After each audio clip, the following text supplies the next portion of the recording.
তো hello everyone, আসসালামু আলাইকুম। সবাই কেমন আছেন? আশা করি আল্লাহর রহমতে সবাই ভালো আছেন। তো আগে সবার হিস্টোরি শেয়ার করতাম, এখন আর করি না, কারণ আমার নিজস্ব একটা সমস্যা ছিল তাই। তো আজকে আমার নিজের একটা হিস্টোরি বলবো, কারো হিস্টোরি না, আজকে আমার নিজের একটা হিস্টোরি বলবো। আমার এই কন্টেন্টটা রাতের, আর রাতের খোলা আকাশে এই কন্টেন্ট মারতেছি, আর আকাশটা খুবই আলোকিত। তবে আমার জীবনে নাই কোনো আলো, আর জীবনে একটা মানুষ ছিল আমার, যাকে কিনা আমি আমার নিজের জীবনের থেকেও বেশি ভালোবাসছি।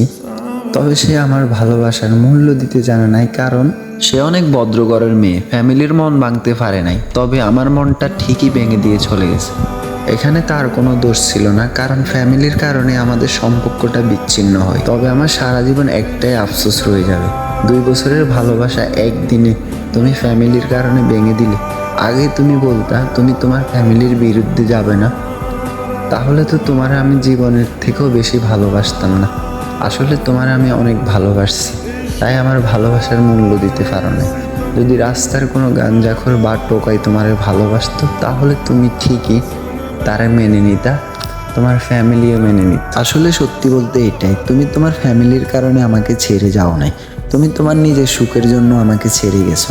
যদি তুমি তোমার নিজের সুখটা খুঁজছো, তাহলে তুমি কেন আমাকে ভালোবাসতে গেছো? আগে বলে দিতা তুমি আমার সঙ্গে টাইম পাস করার জন্য আসছো, তাহলে আমি তো এত কষ্ট পাইতাম না, টাইম পাসে করতাম, আমরা বন্ধু হয়ে থাকতাম, রিলেশনে আর জড়াইতাম না। কেন তুমি রিলেশনে জড়াইলা, আবার মাঝপথে আমাকে ছেড়ে চলে গেলা? তবে আমি জানি অনেকে আমার এই কথাগুলা নিয়ে অনেক মজা করবে, অনেক হাসাহাসি করবে, কিন্তু আমি জানি কতটা কষ্ট নিয়ে আমি এই বয়সটা মেরেছি। তবে অনেক দিন হয়ে গেল তার সঙ্গে আমার কোনো যোগাযোগ নেই, তার একটা বারের জন্য আমি দেখতেও পারিনি। তবে সে আমাকে মেসেজ করলো তার বিয়ের 10-15 দিন পরে, কিন্তু সেই মেসেজটা আমি দেখবার আগে আমার বন্ধুগুলো দেখে নিল। তারপর আমার বন্ধুগুলো আমার সঙ্গে সঙ্গে বলল, তুই আর এই মেয়েরে মেসেজ দিবি না। তারপর আমি আমার বন্ধুদের কথা মতো মেনে নিলাম, আর ওর মেসেজটা আমি দেখলাম কি লিখছে। ও দেখি ও আমারে মেসেজ করছে কেমন আছেন, তারপর আমি তার মেসেজটা দেখলাম, আর কোনো রিপ্লাই দিলাম না। তবে আপনারাই বলেন, 2 বছরের কোনো সম্পর্ক যদি মাঝপথেই ভেঙে যায়, তাহলে মানুষটা কি ভালো থাকতে পারে? সবাই জানে আমি অনেক ভালো আছি, সেও হয়তো জানে আমি এখন অনেক ভালো আছি, কিন্তু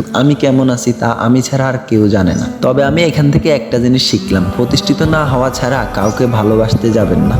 আর জীবনে একটা জিনিস মাথায় রাখবেন, জীবনে কোনো মেয়ের জন্য কাছের বন্ধুগুলারে ছেড়ে যাবেন না। কিন্তু মেয়ে আজ আছে কাল নাই, কিন্তু ছোটবেলার যে বন্ধুগুলো আপনার পাশে ছিল, আজও আছে, সারা জীবন থাকবে, তাদেরকে কোনোদিনও ছেড়ে যাবেন না, আর তাদেরকে কোনোদিনও কষ্ট দিবেন না। মিলেমিশে সব বন্ধু একসাথে থাকবেন। এই যে আমার যখন তার সঙ্গে ব্রেকআপ হয়, আমি অনেক ডিপ্রেশনে চলে গেছি, আর আমার বন্ধুগুলাই আমার পাশে ছিল, কোনো বাহিরের মানুষ ছিল না। তাই বলতেছি, কোনো বাহিরের মানুষ বা কোনো মেয়ের জন্য বন্ধুদেরকে ছোট করবেন না। কিন্তু বাহিরের মানুষ আর মেয়ে আজ আছে কাল নাই, কিন্তু ছোটবেলার যে বন্ধুগুলা তারা আপনার সঙ্গে কিন্তু সারা জীবন থাকবে। তাই বলতেছি, প্রতিষ্ঠিত না হওয়া ছাড়া কোনো মেয়ের সঙ্গে রিলেশন করবেন না। তবে হ্যাঁ, ওইসব মেয়েদের সঙ্গে রিলেশন করবেন যারা আপনার অর্থ খুঁজবে না, আপনার ভালোবাসাটাই খুঁজবে। সেই সব মেয়ের সঙ্গে রিলেশন করবেন যারা আপনার সারা জীবন থাকতে চায়, আপনি বেকার এটা জেনেও আপনাকে পাগলের মতো ভালোবাসতে চায়। তবে হ্যাঁ, এটা সত্যি, এরকম মেয়ে পেতে চাইলে আপনার ভাগ্য লাগে। হয়তো পারে আমার ভাগ্যটা ছিল না, তাই আমি তারে পাইনি। তবে হ্যাঁ, তোমাকে কোনোদিন আমি বদদোয়া দেবো না, তোমার জন্য আল্লাহর কাছে এটাই কামনা করি, তুমি অনেক সুখে শান্তিতে থাকো, অনেক ভালোভাবে থাকো, এটাই আল্লাহর কাছে কামনা করি। আল্লাহ যেন তোমার সুখে শান্তিতে রাখে। তবে হ্যাঁ, যদি তুমি আমার এই হিস্টোরি দেখো, তাহলে তোমার কাছে আমি একটাই কথা বলবো, যদি কখনো তোমার ছেলে সন্তান বা মেয়ের সন্তান হয়, তাদেরকে তুমি এটা বলে দিও, ছেলে সন্তান যদি হও তাকে তুমি এই কথা বলে দিও, প্রতিষ্ঠিত হওয়া ছাড়া কোনো মেয়েকে ভালোবাসিস না। ভালো থাইকো, অনেক সুখে শান্তিতে থাইকো, ইতি আমার না পাওয়া এক ভালোবাসা। তো হ্যালো এভরিওয়ান, আসসালামু আলাইকুম।